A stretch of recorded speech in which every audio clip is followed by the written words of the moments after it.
영어 원서 읽기 공부하시면서 아직도 제인 오스틴의 오만과 편견, J.D. 셀린저의 호밀밭의 파수꾼, 해리포터 읽고 계신가요? 죄송하지만 시간 낭비하고 계신 겁니다. 오늘 영상에서는 우리가 많이 읽는 이런 소설들, 에세이 같은 것들이 왜 도움이 안 되는지, 더 빠르게 영어 실력을 향상시키고 효과를 보려면 도대체 무엇을 읽어야 하는지를 다뤄볼까 해요. 즉, 간단히 말하자면 영어 실력 향상을 위해서는 문학을 읽어야 하는지 아니면 비문학을 읽어야 하는지를 설명해 드릴게요. 네, 도대체 문학과 비문학이 어떻게 다른지 간단하게 정의를 내려볼게요. Literature이라고 불리는 문학은 보통 소설 장르를 뜻합니다. 오만과 편견 같은 클래식한 작품들부터 한강 작가의 작품들, 현대 소설까지 다 포함을 하고요. 그리고 시나 공상 과학 소설 같은 것들 있죠? 그런 것들이 다 해당됩니다. 보통 문학의 언어는 허구를 다루고 감정적이고 그리고 굉장히 창의적이라고 보시면 될 것 같아요.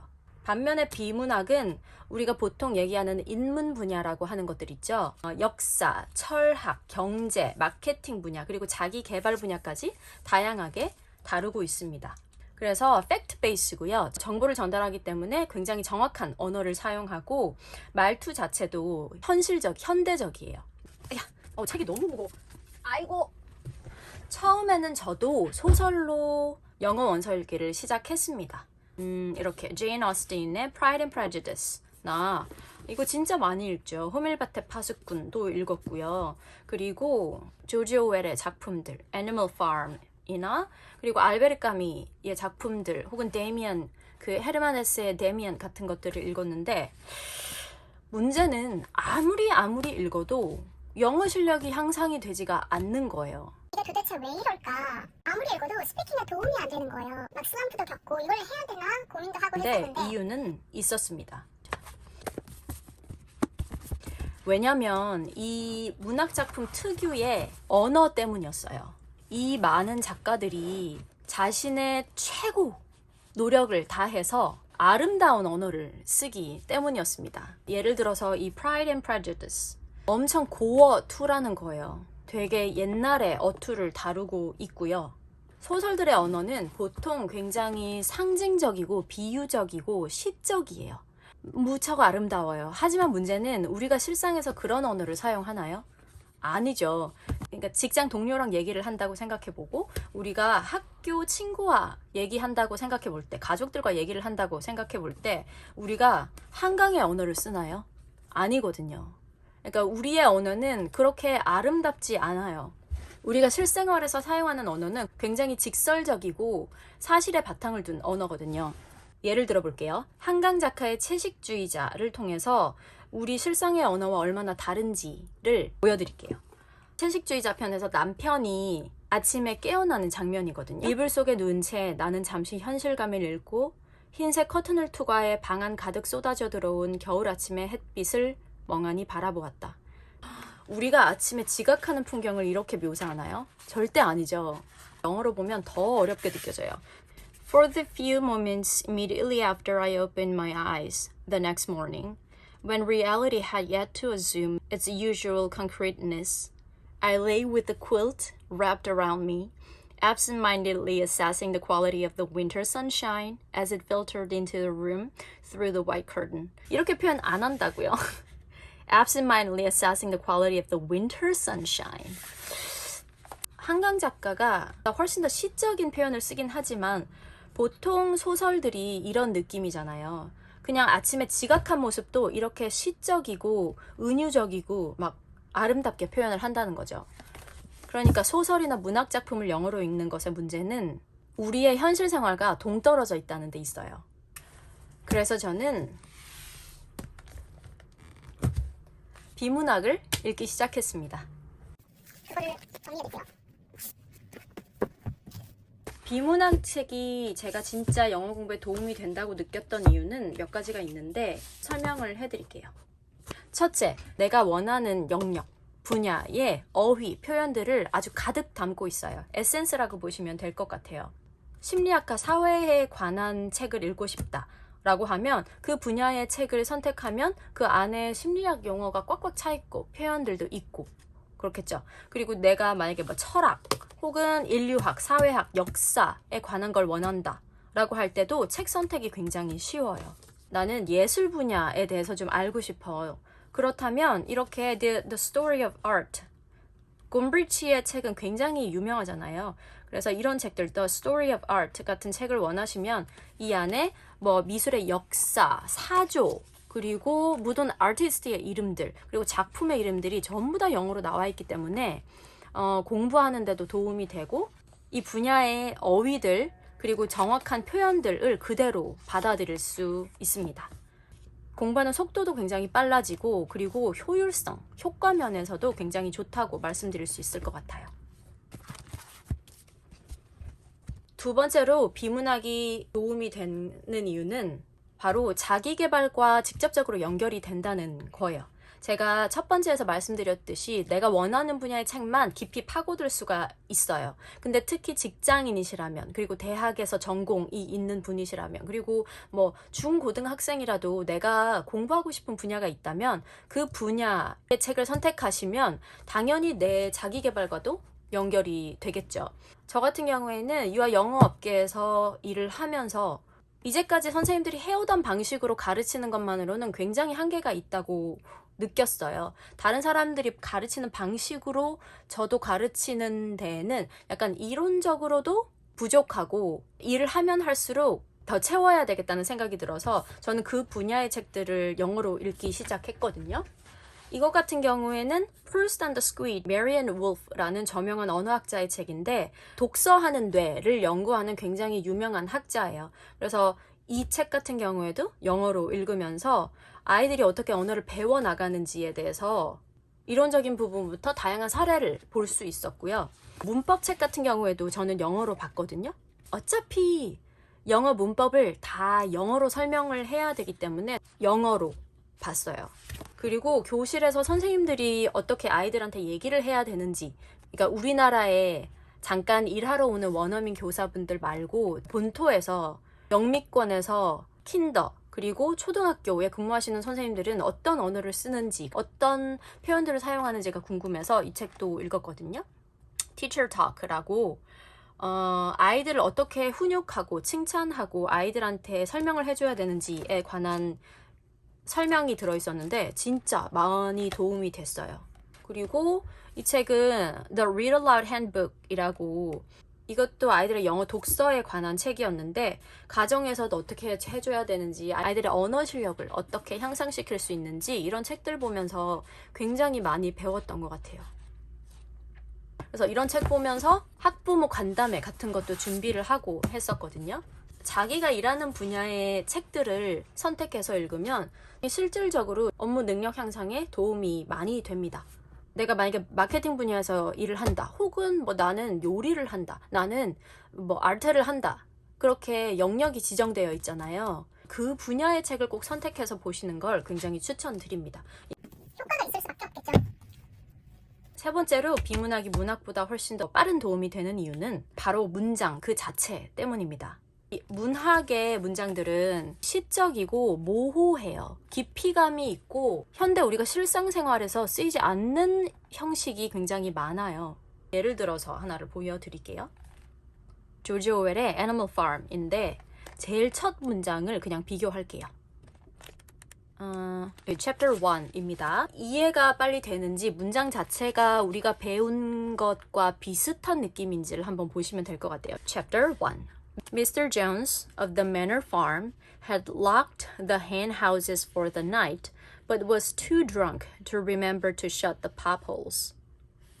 With the ring of the light from his lantern dancing from side to side, he lurched across the yard, kicked off his boots at the back door, drew himself a last glass of beer from the barrel in the scullery, and made his way up to bed, where Mrs. Jones was already snoring.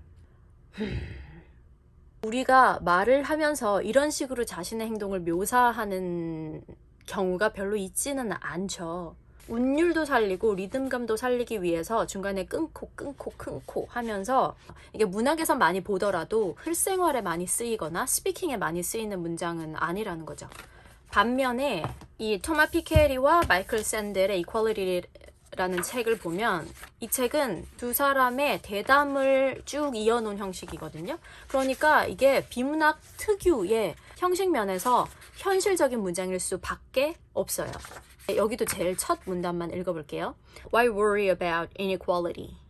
Sandel says, 그러니까 마이클 샌들 교수가 얘기합니다. Thomas, thank you for hosting us at the Paris School of Economics for this conversation about equality.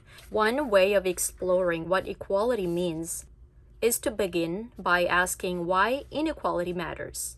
Now, your research has revealed vividly to all of us just how stark are the inequalities of income and wealth. Let's begin with these inequalities. You've shown that in Europe, the richest 10% take in more than a third of the income and own more than half of the property.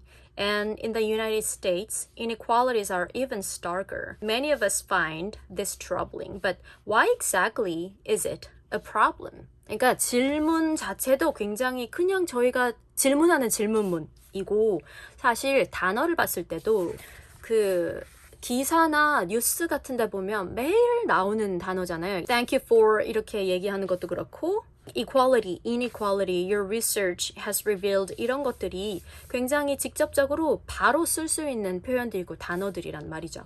이게 옛날 얘기고 이게 현대의 얘기라서 그런 건 아닐까라고 생각하실 수도 있으니까 제가 최근의 소설을 한번 가지고 와볼게요. 셀리 루니의 Intermezzo라는 책입니다. 이게 우리가 실생활에 쓰이는 표현이랑 얼마나 다른 느낌인지를 보세요. Didn't seem fair on the young lad. That suit at the funeral. With the braces on his teeth. The supreme discomfort of the adolescent. 되게 길게 한 문단이 연결되는데 이게 우리가 보통 쓰는 그런 스타일이 아니에요. 뚝뚝 끊겨 있고 심지어 주어 없이 시작하고 동사가 먼저 시작하고 소설의 언어는 우리가 배우는 영어 문장 형식을 많이 파괴하고 있기도 하고 영어 공부용으로 읽기에는 좀 무리가 있다고 생각이 듭니다. 이게 대담 형식이라서 더 쉽게 느껴지는 거 아니야 라고 하실 수 있으니까 진짜 최근에 나온 유발 노아 하라리의 Nexus라는 책을 볼게요. 아직 저도 읽지는 못했는데 새 책. Part 1. Human Networks. Okay, Chapter 1. What is information? It is always tricky to define fundamental concepts, since they are the basis for everything that follows. They themselves seem to lack any basis of their own. Physicists have a hard time defining matter and energy. Biologists have a hard time defining life, and philosophers have a hard time defining reality. 문장 자체도 우리가 배웠던 주어 동사 since 그 다음에 주어 동사 주어 동사 주어 동사 그러니까 문장 자체도 이해하기 쉬운 문장으로 나와 있어요. 다만 그 담고 있는 아이디어 자체가 약간 아카데믹한 단어들이라서 그렇지 배워놓으면 실생활에서 훨씬 많이 쓰이고 문장 자체도 훨씬 우리의 생활에 닿아 있는 문장들입니다. 자, 그럼 뭘 읽어야 되는 거야? 라는 문제가 남겠죠. 그래서 제가 3가지를 가지고 와봤거든요. 저한테 충격으로 다가왔던 그리고 아직 여전히 생각해도 읽은 지 거의 10년이 되어 가는데도 가장 도움이 된다고 생각했던 책들입니다. 첫 번째 책은 유발 노아 하라리의 Sapiens입니다. 또 Piens라고 하시는 분들도 계시겠지만 이 책만큼 하나를 읽으면 그 다음 읽을 책에 쭉 도움되는 책이 흔하지 않아요. 그 말은 이 한 권을 읽어두면 그 다음 읽을 역사책, 인류학책, 사회, 문화책에 거의 토양이 되는 책이라고 보시면 되겠습니다. 읽으신 분들은 아실 거예요. 그리고 만약에 한국어로 읽으셨어서 이게 뭐가 그래 하시는 분들은 꼭 영어로 읽어보시길 바랍니다. 제가 이 책을 추천한 또 다른 이유는 이 분의 글빨이에요. 문장이 너무 재밌고 문법적으로 봤을 때도 이 문법책에서 봤는데 영 감이 오지 않았던 혹은 지루하다 생각했던 그런 것들이 완전 살아있어요. 모든 문장이 굉장히 재치있고 센스 있어요. 제가 이 책에서 정말 좋았던 건 이 제목들입니다. 바이블에서 온 거거든요. Biblical allusion이 엄청 많아요. 성서의 이야기를 바탕으로 그 이야기를 가지고 와서 여기에 내용을 설명하는 것들이 너무 많은데 Our Brother's Keepers도 바이블에 성서에 나오는 Cain and Abel 이야기를 담고 있더라고요. 거기서 아이디어를 가지고 와서 여기다가 넣었다고 보시면 될 것 같아요. 성서에서 Cain이랑 Abel이 있는데 Abel을 좋아하는 하느님께 질투가 나서 Cain이 Abel을 살해하잖아요. 그 하느님이 발견하셨을 때 네 동생 아벨은 어디 있느냐라고 할 때 얘기하는 문장이거든요. 카인이 Am I my brother's keeper? 이라고 얘기해요. 내가 내 동생을 지키는 자입니까? 라고 되묻는단 말이에요. 하느님에게. 그 도덕적인 책임감 같은 거를 의미하는 그런 질문으로 쓰이는데 그걸 그대로 가지고 왔다는 걸 보실 수 있습니다. Tree of Knowledge라든가 다른 표현들도 여기서 굉장히 쓰이는 게 많아요. 그래서 이 책에 있는 표현들을 읽어주시면 잘 쓴 글, 그리고 문법적으로 살아있는 문장들, 그리고 이렇게 센스 있는 비유들을 많이 보실 수 있습니다. 두 번째 책은 마이클 샌델의 Justice입니다. 이 책은 core shaker이었어요. 그런 책이 있잖아요. 이걸 읽음으로써 내가 어떻게 생각하는지 나를 바꿔주는 책. 저에게는 이 책이 그런 책이었어요. Justice라는 개념은 사실 살면서 옆에 있다고 생각하지만 정확히 그게 무슨 의미인지 각각 이런 예시에서 과연 어떻게 행동하는 게 정의인지를 생각해 볼 기회는 많이 없다는 말이죠.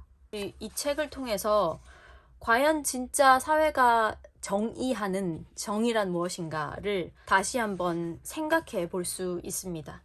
이게 원서를 읽으시려고 생각하시는 정도라면 저는 영어가 완전 초급은 아니라고 생각을 해요. 그 정도 단계에 있으면 진짜 중요한 게 learn about English가 아니고 learn through English 라고 저는 생각을 해요. 영어를 공부하는 게 아니라 영어를 통해서 새로운 것을 공부하는 것. 그래서 아마 이런 책들을 읽으시면 영어도 공부할 수 있고, 그리고 그것을 통해서 정의란 무엇이고 민주주의란 무엇이고 진짜 지금 시의성 있는 주제들이잖아요. 모두가 당연하게 여기고 있지만 하지만 다시 한번 되짚어볼 그런 개념들에 대해서, 그리고 그런 철학들에 대해서 한 번 더 정립하는 계기가 될 것 같습니다. 추천드릴게요. 그러면 마지막 책. 정확히 말하면 이 책이 아니에요. 제가 여기서 말씀드리는 건 자기 분야에 제발 도움이 되는 책, 전문 지식을 담은 책을 읽기를 꼭꼭꼭꼭 추천드립니다. 자신의 전공에 맞는 책, 지금 여러분이 하고 계신 그 일에 도움이 되는 책을 꼭 영어로 읽으시길 바랍니다. 저 같은 경우에는 이런 책들이 굉장히 도움이 됐어요. 아이들을 티칭하면서 아이들의 언어 뇌가 어떻게 발달하는지에 관한 전문 지식을 담은 책, 그리고 선생님들, 영미권에 정말 실력 있는 선생님들이 교육학적으로 생각했을 때 어떻게 아이들한테 말해야 하는가를 담은 책이 정말 많이 도움이 됐거든요. 그래서 그 다음부터 이렇게 제가 하는 일에 관한 책을 더 많이 영어로 읽기 시작했습니다. 그리고 이거는 The History of Western Philosophy, Bertrand Russell이 쓴 서양 철학의 역사라는 책이 있거든요. 이렇게 철학적인 거, 사회적인 거, 혹은 문화에 관한 거, 음식에 관한 거, 아트에 관한 거, 음악에 관한 거, 패션에 관한 거, 뭐든지 꼭 자기가 관심 있는 분야의 책을 읽어보시기 바래요. 이 분야는 제 전공 분야는 아니지만 알고 싶고 살아가면서 정말 도움이 된다고 생각하는 분야가 철학이기 때문에 이 책을 읽어보려고 생각했거든요. 이런 것들이 어렵긴 하겠지만 꼭 자기한테 도움이 되는 분야의 책을 선택해서 읽어보시기를 강력 추천드립니다. 개념적인 면에서부터 설명을 조금 드렸는데 마치 당연한 듯이 소설을 읽고 있음에도 불구하고 영 효과가 없다라고 생각하시는 분들은 이렇게 약간 방향을 틀어서 비문학 꼭 도전해 보시기 바랍니다. 오늘 영상도 봐주셔서 감사합니다. 다음에 다른 영어 팁 가지고 올게요.